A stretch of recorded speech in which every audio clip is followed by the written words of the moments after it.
Doctor ഈ പറയുമ്പോൾ ഞാൻ സ്കാൻ ചെയ്യുന്നുണ്ടല്ലോ, ഈ സ്കാനിങ്ങിന്റെ റേഡിയേഷൻ മൊത്തം എന്റെ വയറ്റിൽ കിടക്കുന്ന കുഞ്ഞിനെയല്ലേ അഫക്ട് ചെയ്യുന്നത്? തെറ്റിദ്ധാരണയാണ് മോളെ, തികച്ചും ഒരു തെറ്റിദ്ധാരണ മാത്രമാണ്.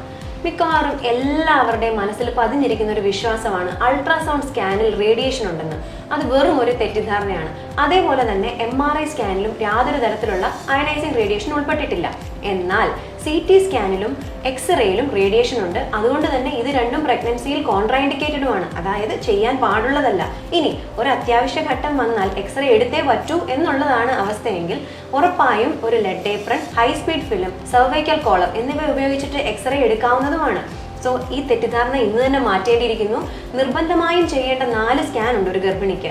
ആദ്യം ഗർഭിണിയാണെന്ന് അറിഞ്ഞതിന് ശേഷം 6 അല്ലെ 7 ആഴ്ചയ്ക്കുള്ളിലുള്ള ഒരു ഡേറ്റിംഗ് സ്കാൻ, 3-ാം മാസമുള്ള NT സ്കാൻ, 5-ാം മാസം കുഞ്ഞിന് അംഗവൈകല്യങ്ങൾ ഉണ്ടോ എന്ന് അറിയാനുള്ള അനോമലി സ്കാൻ, അതുപോലെ 7 മുതൽ 8 മാസത്തിനിടയിൽ ചെയ്യേണ്ട ഒരു ഗ്രോത്ത് സ്കാൻ. ഇത് 4 തന്നെ യാതൊരു തരത്തിലുള്ള റേഡിയേഷൻ ഉൾപ്പെട്ടിട്ടുള്ള സ്കാനുകളല്ല.